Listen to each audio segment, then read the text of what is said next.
Respected listeners and dear students, Assalamu alaikum and welcome to my YouTube channel Let's Learn. Let's start the reading of chapter number 7 from page number 32. Next हम read कर रहे थे main crops. हमारी next crop है बाजरा and जवार. बाजरा और जवार. जवार भी बाजरे की तरह की छोटे छोटे ग्रेन्स वाली एक फसल होती है. These are tough grains that grows in poor soil and require little water. ये बहुत ही ज़्यादा सख्त जान किस्म के बीज होते हैं जो कि नाकिस जो ख़राब सी मिट्टी है उसमें भी उगाते हैं. इनको बहुत कम पानी की ज़रूरत होती है. They too are grown mainly for animal feed. यानी ये भी जो सा एनिमल फीड के लिए जानवरों के खाने के लिए ही उगाए जाते हैं ज़्यादातर. But the local people eaten them as well as. लेकिन जो आम लोग हैं इसको खाते भी हैं. स्पेशली इन विंटर, खासतौर पे सर्दियों में. They are grown mainly in Punjab and Sindh. ये ज़्यादातर पंजाब और सिंध में उगाए जाते हैं. नेक्स्ट है ऑयल सीड्स. ऐसे बीज जिनसे तेल निकलता है. Butter is expensive and is difficult to transport and store in hot countries. So most cooking is done using oil pressed from seeds. Cooking oil comes from pressed cotton, rape, mustard, sesame, sunflower and corn seeds. यानी जो मक्खन है वो बहुत ज़्यादा महंगा होता है और बहुत मुश्किल होता है कि दूसरे मुल्कों में वो पहुंचाया जा सके, खासतौर पर जो गर्म ममालिक हैं वहाँ पे. तो खाना पकाने के लिए ज़्यादातर जो तेल इस्तेमाल किया जाता है वो बीजों से निकला हुआ तेल होता है, जिसमें ज़्यादातर जो सा सूरजमुखी का तेल हो गया, सरसों का तेल हो गया, इसके अलावा तिली का तेल हो गया, तिल का तेल हो गया, फिर मकई का तेल, इस तरह के जो तेल यूज़ किए जाते हैं. पाकिस्तान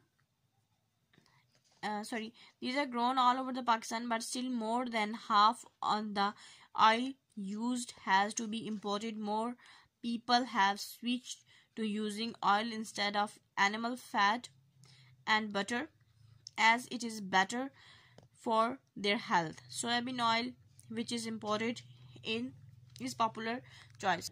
ये फसलें जो ऑयल सीड्स हैं तकरीबन तमाम पाकिस्तान में ही उगाई जाती हैं और पाकिस्तान के जो लोग हैं वो आधे से ज़्यादा जो लोग हैं वो क्योंकि जो ऑयल है वो दूसरे मुल्कों क्योंकि इंपोर्ट करना पड़ता है पाकिस्तान को इस काश्त के बावजूद, तो ज़्यादातर लोग जो सा है फिर एनिमल फैट की बजाय और बटर की बजाय जो सा है वो यही ऑयल जो सा है वो यूज़ करते हैं.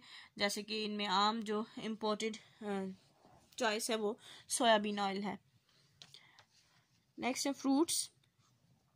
Other agricultural crops are fruits such as apples, apricots, pears, peaches, plums, mangoes, grapes, dates, guavas and bananas, and citrus fruits such as oranges and grapefruits.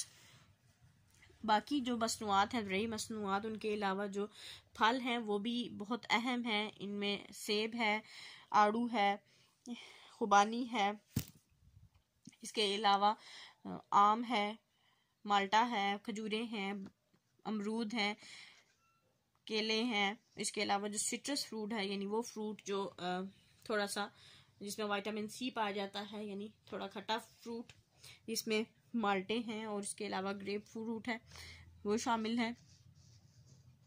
Pakistan produce large variety of high quality mangoes and oranges. Pakistan में बहुत ही आला मयार के जो हैं आला मयार की आम और जो माल्टे हैं उनकी काश्तकारी की जाती है. These are rapidly grown in importance as you can see in the facing chart. Dates, almond, vegetable and tobacco are also important crops in some parts of country. Fruit is grown primarily in the western part of country, which is often not suitable for many other kinds of agriculture. Fruit is a steadily growing export crop, bringing in more than 7.3 million $US a year. यानी इसके अलावा ये एक chart है जिसमें ये इनकी जो इम्पोर्टेंस है, इनकी अहमियत है, इनकी ग्रोथ, इनकी काश्त के बारे में लिखा गया है. इसके अलावा जो सा खजूरें हैं, बादाम हैं, सब्जियां हैं, इसकी तंबाकू है, इनकी ये भी इम्पोर्टेंट फसलें हैं, अहम फसलें हैं जो कि मुल्क के मुख्तलिफ हिस्सों में काश्त की जाती हैं. जो फल है वो मुल्क के जो सा है मगरबी जो हिस्सा है उसमें काश्त किया जाता है, लेकिन ज़्यादातर जो सा है और किस्म के जो से जिस किस्म की सूटेबल जहाँ पे ज़मीन है उसके मुताबिक ही वहाँ पे काश्तकारी की जाती है। जो फ्रूट है आस्ता आस्ता पाकिस्तान की बढ़ती हुई जो सा है दरामदी फसलें बनते जा रही हैं, और ये पाकिस्तान में $7.3 मिलियन एक साल में जो सा इनको एक्सपोर्ट करके पाकिस्तान हासिल करता है, कमाता है। ये वो चार्ट है जिसमें डिफरेंट क्रॉप्स हैं, और इन 1961 एंड ये 2007 की इनकी प्रोडक्शन है।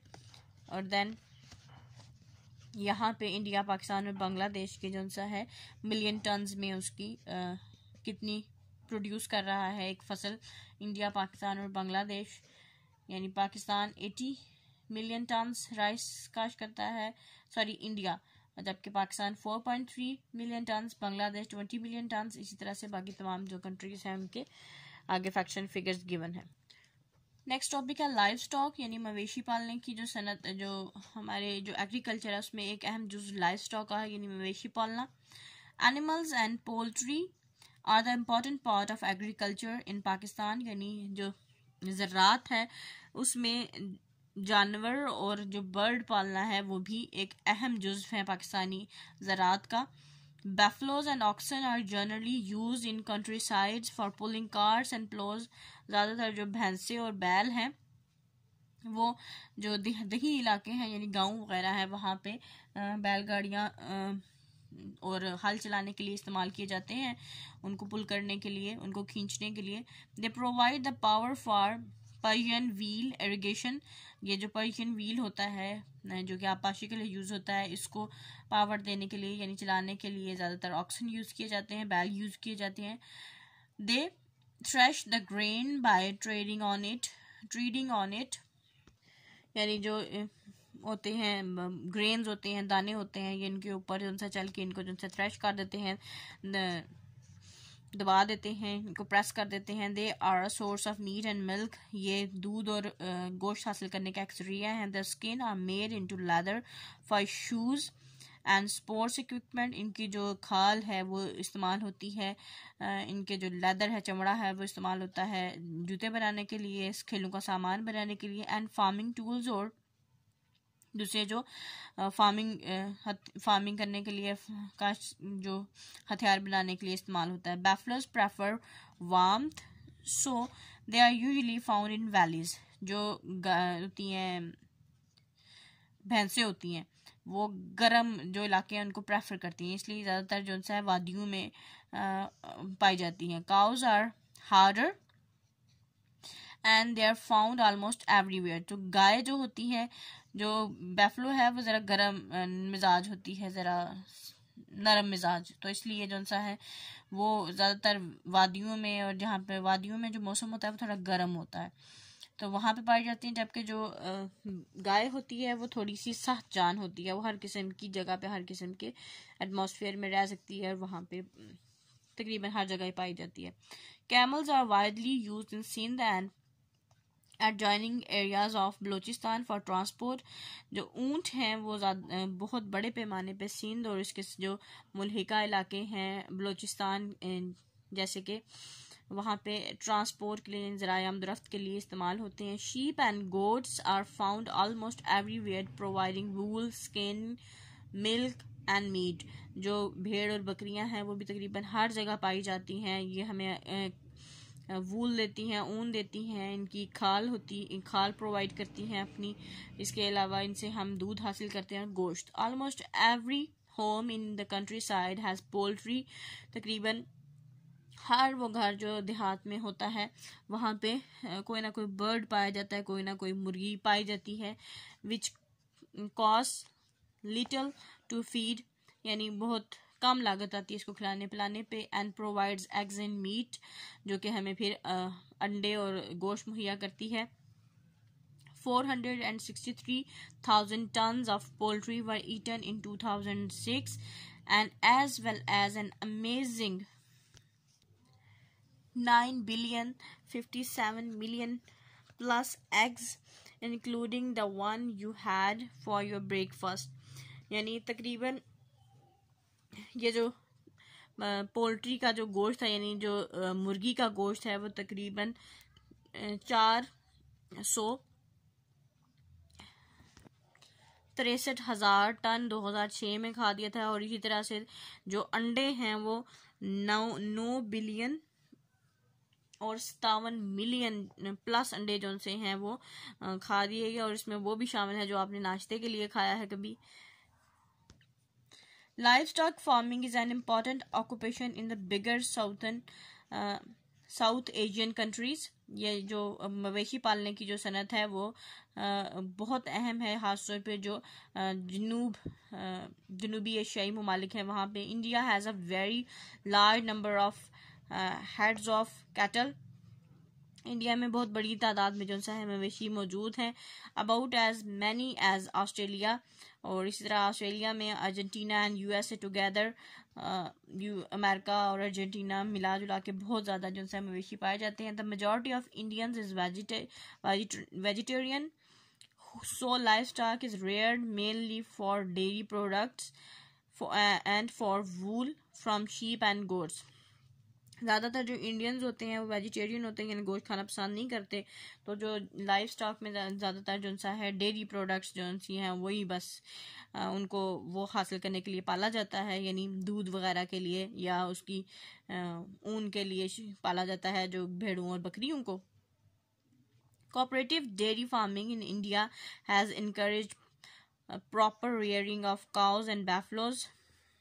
जो कोऑपरेटिव डेयरी फार्मिंग है इंडिया में वो अच्छे तरीके से भैंसों और गायों को पालने का जो तरीके हैं वो सिखा रही है। The government also contributes effectively to improve animal husbandry, यानी जो हुकूमत है वो भी बहुत ज़्यादा जो सा इस चीज़ पे फोकस कर रही है कि किस तरह से जानवर जो से हैं उनको पालने पे और उनको किस तरह से रखा जाए, किस किस्म के एटमॉस्फेयर में और किस तरह से पाला जाए। इस चीज़ में बहुत ज़्यादा गवर्नमेंट भी जो सा इंटरेस्ट ले रही है। Bullocks and camels, the latter in the western state of Rajasthan, are used as beasts of burden and for agriculture on smaller farms। यानी ये जो बड़े बड़े बैल हैं और जो ऊंट हैं वो इस्तेमाल किए जाते हैं। राजस्थान की जो मगरबी स्टेट है इंडिया की, राजस्थान, वहाँ पे ये बहुत ज़्यादा जो सा है वो वज़न जो है वो उठा सकते हैं। और जो खास तौर पे ज़रात के लिए और जो फार्म्स पे यानी काश्तकारी के लिए फार्म्स पे भी ये जो ब्लॉक्स हैं इनसे काम लिया जाता है। In Nepal and Bhutan mountain, goats and sheep are also useful for their hardy wool, which is used for rugs and carpets. Nepal और भूटान में जो पहाड़ी बकरियां भेड़ बकरियां हैं वो बहुत ज़्यादा मुफीद हैं अपनी सख्त जो सा है ऊन के लिए, और वहाँ वो इस्तेमाल किए जाते हैं कालीन और जो रग्स वगैरह हैं वो बनाने के लिए। The skin of all these animals are exported as well as use locally for leather products. ये जो जानवर है इनकी जो खाल है उसको दूसरे मुल्कों को बेचा भी जाता है और अपनी जो ज़रूरियात हैं उसके जो चमड़े की ज़रूरियात हैं उसको भी पूरा किया जाता है। In Bangladesh as India and Pakistan cattle are breed both for use on farms to pull plows and carts and also for milk and meat. Goats are also bred for meat. The skin are used for leather products. Pakistan और India की तरह बांग्लादेश में भी मवेशी जो से इसलिए पाले जाते हैं ताकि वो हल चलाने के काम आ सकें, उनसे हम गोश्त और दूध हासिल कर सकें। इसके अलावा इनकी जो खाल है वो चमड़े की मसनूआत के लिए इस्तेमाल की जा सके। नेक्स्ट है fish are naturally source of protein. Fish जो है कुदरती जो प्रोटीन का जरिया है। Fishing as an occupation is common to all coastal regions of South Asia. जो फिशिंग है यानी मछली पकड़ना है, ये जो जितने भी जनूबी एशिया के वो इलाके हैं जो कि साहिलों के साथ साथ हैं, यानी जहाँ पे समुंदर है वहाँ पे लोगों का एक आम पेशा है। And fish forms an important part of their diet, यानी ये जो मछली है उन लोगों की जो खाना है उसका एक अहम जुज़्व है।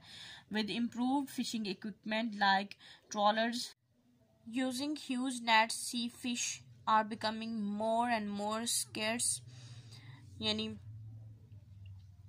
जो फिशिंग है यानी मछली पकड़ना है, आजकल का जो इक्विपमेंट है पुराने तरीके की बजाय आजकल जो बोट्स हैं जो सिर्फ और सिर्फ फिशिंग के लिए ही बनाई गई हैं, उनके ज़रिए बड़े बड़े नेट से फिश पकड़ना आसान है बनिस्बत पहले।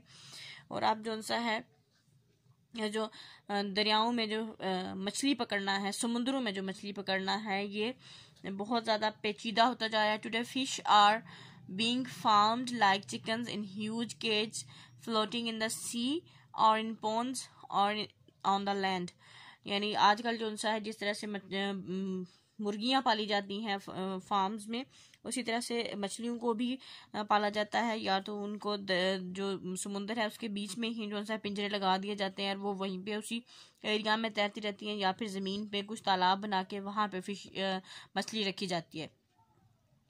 Pakistan's total fish catch in 2005 are nearly 573,000 tons। तकरीबन पाकिस्तान में जो 2005 में जो मछली पकड़ी गई थी वो तकरीबन 573,000 टन थी। But this is less than the figures for 2002, लेकिन ये जो फिगर्स हैं ये 2002 से कम के फिगर्स हैं। 2002 में कितनी थी? 655,000 tons because of illegal fishing by other countries in Pakistan's water, क्योंकि जो पाकिस्तान के जो पानी है उनमें जो से बाकी जो मुल्कों के मछेरे हैं वो आके मछलियां पकड़ते हैं, इस वजह से ये फिगर्स कम थे 2005 में। Fishing is also an important occupation in the coastal region of India and Sri Lanka. India और श्रीलंका के जो साहिली इलाके हैं वहाँ पे मछली पकड़ना एक अहम पेशा है। इसको यहाँ स्टॉप करेंगे। Wish you best of luck and अल्लाह हाफिज़।